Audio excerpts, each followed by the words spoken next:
Hello दोस्तों। जिस हिसाब से इंडिया और कनाडा के बीच में टेंशन्स हर दिन ब दिन एस्केलेट होती जा रही है, यानी कि बढ़ती जा रही है, उसी बीच में एक ग्राफिक कार्ड सर्कुलेट होता है सोशल मीडिया पे, या फिर आप कह सकते हो वायरल होता है, जिस पे होती है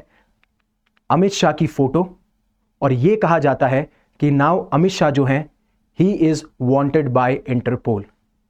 कहने का मतलब यह है कि इंटरपोल एक ऐसा नोटिस इशू कर चुका है जिसमें अमित शाह जो है अभी वांटेड लिस्ट पे है। और इंपॉर्टेंट बात यह है कि ये वायरल कार्ड जो है, ये जो ग्राफिक कार्ड है जो कि वायरल हो रहा है, ये सोशल मीडिया पे निकल के तब आता है जब आपको पता है कि जो Canadian deputy foreign affairs minister हैं डेविड मॉरिसन, वो ये एलिगेशन लगाते हैं कि कहीं ना कहीं अमित शाह जो है वो रिस्पॉन्सिबल है एक कैंपेन के पीछे। वो कैंपेन जो कि ये ऑर्डर देता है कि आप वायलेंस कीजिए, आप इंटिमिडेट या थ्रेट कीजिए, या फिर इंटेलिजेंस गैदर कीजिए उन 6 सेपरेटिस्ट के खिलाफ जो कि कनाडा में रह रहे हैं। और आपको यह पता है कि जब न्यू दिल्ली को यह पता लगता है कि किस तरीके से जो कैनेडियन अथॉरिटीज हैं या एडमिनिस्ट्रेशन है वो ये ब्लेम लगा रही हैं या ये एलिगेशंस लगा रही हैं, वो ये कहते हैं कि ये जो एलिगेशंस हैं ये फॉल्स हैं, ये एब्सर्ड हैं। ना तो इनके पास में कोई ऐसा प्रूव है, ना इनके पास में ऐसे कोई क्रेडिबल सोर्सेस है जिससे यह प्रूव किया जा सके कि अमित शाह जो है वो रिस्पॉन्सिबल है इस कैंपेन के पीछे। और साथ साथ में मिनिस्ट्री ऑफ एक्सटर्नल अफेयर्स के द्वारा यह भी कहा जाता है कि अगर ऐसा ही चलता रहा कैनेडियन गवर्नमेंट के द्वारा, तो जो बायलैटरल टाइज हैं, जो दो देशों के बीच में समझौते हैं, वो कहीं ना कहीं, या फिर जो रिश्ता है वो कहीं ना कहीं बहुत बैड कॉन्सिक्वेंसेस फेस कर सकता है। तो हम जानेंगे कि ये वायरल कार्ड में कितनी सच्चाई है या ये फेक है,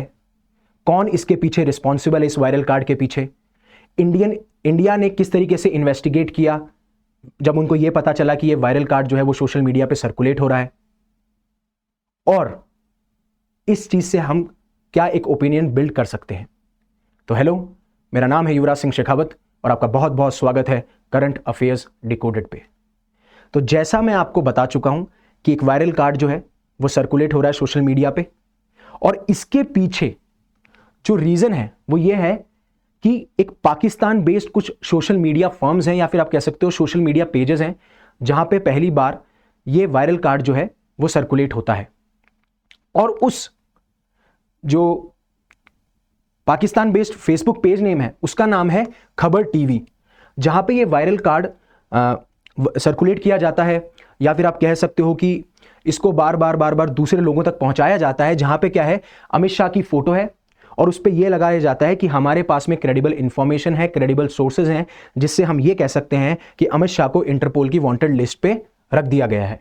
और ये चीज कब सामने निकल के आती है, जब यह कहा जाता है कि अमित शाह ही वो हैं जो कि ऑथराइज करते हैं उन किलिंग ऑपरेशंस को जो कि कनाडा में हो रही है 6 सेपरेटिस्ट के खिलाफ। अब इसके बाद में होता क्या है, इसके बाद में यह होता है, आगे जानने से पहले कि इंडिया कैसे इसको वेरीफाई करती है, तो अनअकैडमी आपके लिए लेकर आया है the biggest scholarship for civil services, जो कि होने वाली है 10 नवंबर को, 2 स्लॉट्स के अंदर, एक 11 बजे और एक 5 बजे। अगर आप उसमें विनर रहते हैं तो आप अवार्ड्स और स्कॉलरशिप जीत सकते हैं वर्थ ₹50 करोड़। और साथ साथ में अगर आप क्रिकेट प्रेमी हैं तो आपके पास में मौका है बॉर्डर गावस्कर ट्रॉफी को अटेंड करने का ऑस्ट्रेलिया में। अगर आप अपने फैमिली को कोई डोमेस्टिक ट्रिप प्लान करना चाहते हैं तो आप उनके साथ में एक फैमिली स्टे वेकेशन भी प्लान कर सकते हैं। साथ साथ में काफ़ी अवार्ड्स हैं, जैसे वो लैपटॉप हो, टैबलेट हो, स्मार्टफोन हो। और इसको एनरोल करने का जो लिंक है वो आपको डिस्क्रिप्शन बॉक्स में मिल जाएगा। तो होता क्या है कि हमारी एक press trust of India fact check desk है, वो जब संज्ञान में ये आता है कि ऐसा कोई वायरल कार्ड जो है, ऐसा कोई ग्राफिक कार्ड जो है वो वायरल आ रहा है, तो कहीं ना कहीं उस पर वो सर्च ऑपरेशन चलाती है। और उसके बाद में वो ये कहती है कि ये जो ग्राफिक कार्ड है ये जो है ये फेक है, ऐसा कोई भी कार्ड इंटरपोल ने इशू नहीं किया है, राइट। और ऐसे हमें कोई भी सोर्सेज या क्रेडिबल इंफॉर्मेशन नहीं मिला है जिससे हम ये कह सकते हैं कि ये जो ग्राफिक कार्ड है वो सच है। सो कहीं ना कहीं जो ये पाकिस्तान के जो सोशल मीडिया यूजर्स हैं या फिर जो Canadian based social media users हैं, ये कहीं ना कहीं इस ग्राफिक कार्ड को वायरल कर रहे हैं। तो कहीं ना कहीं इनका मकसद ये है कि इंडिया की जो इमेज है उसको टार्निश किया जा सके, स्पेशली इंडियन अथॉरिटीज की जो कि अभी पावर में है, राइट। ये कहीं ना कहीं किया जा रहा है। तो ये पता लगाया जाता है पीटीआई फैक्ट चेक के द्वारा। और ये भी चीजें निकल के आती हैं कि कहीं ना कहीं अब कनाडा जो है वो बाकी देशों की मदद ले रहा है, जिस तरीके से उन्होंने यूएस की मदद ली,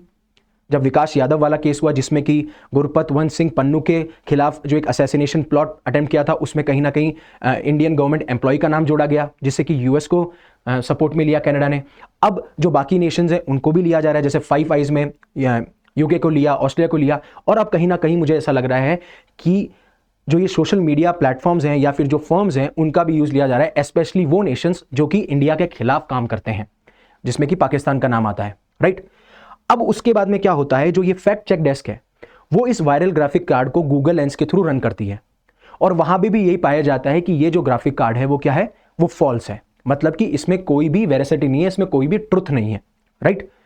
अब अगला जो कदम होता है उनके इन्वेस्टिगेशन का, वो ये होता है कि वो इंटरपोल की वेबसाइट पे जाते हैं, जो ऑफिशियल वेबसाइट है, वहां पे अमित शाह का जो नाम है वो कीवर्ड एज ए यूज करते हैं, और फिर भी उन्हें फिर जब वो सर्च करते हैं तो उन्हें ऐसी कोई इंफॉर्मेशन नहीं निकल के आती जिसमें हम ये कह सके कि अमित शाह के खिलाफ इंटरपोल ने कोई नोटिस इशू किया है। तो साफ साफ सी बात है कि जो हमारी इन्वेस्टिगेशन की गई है press trust of India fact check desk के द्वारा, जो कि ये आइडेंटिफाई करती है कि कौन सी इंफॉर्मेशन फॉल्स है और कौन सी इंफॉर्मेशन ट्रुथ, वो ये क्लियर करती है अपनी इन्वेस्टिगेशन के तहत कि ये जितने भी ग्राफिक कार्ड्स हैं, ये जो क्लेम्स आप बता रहे हो, ये फॉल्स हैं। और साफ साफ में कहती है कि graphic card shared on social media जो हुआ है इट इज फेक। तो आप देख रहे हैं कि किस तरीके से जो कैनेडियन अथॉरिटीज हैं या फिर कनाडा जिस तरीके से बाकी देशों का यूज कर रहा है, इस्तेमाल कर रहा है या सपोर्ट ले रहा है इंडिया की इमेज को टार्निश करने में, उसमें एक नई कड़ी और जुड़ चुकी है जिसमें वो सोशल मीडिया का एप्स का यूज कर रहे हैं, राइट। तो इस तरीके से भी सोशल मीडिया काफी खतरनाक हो सकता है। तो होप आपको ये लेक्चर पसंद आया होगा। Thank you very much for watching मी। अगर आपको ये पसंद आया तो प्लीज इसे लाइक कीजिए। अगर कोई भी कमेंट्स आप मेंशन करना चाहते हो तो आप कमेंट सेक्शन में लिख सकते हैं। जिस तरीके से ये लेक्चर आपकी लाइफ में वैल्यू ऐड कर रहा है, आप चाहते हैं किसी और की लाइफ में वैल्यू ऐड करें, तो इसे शेयर कीजिए और ऐसे ही रेगुलर अपडेट के लिए हमारे चैनल को सब्सक्राइब कीजिए। Again thank you very much for giving your time. Have a safe day.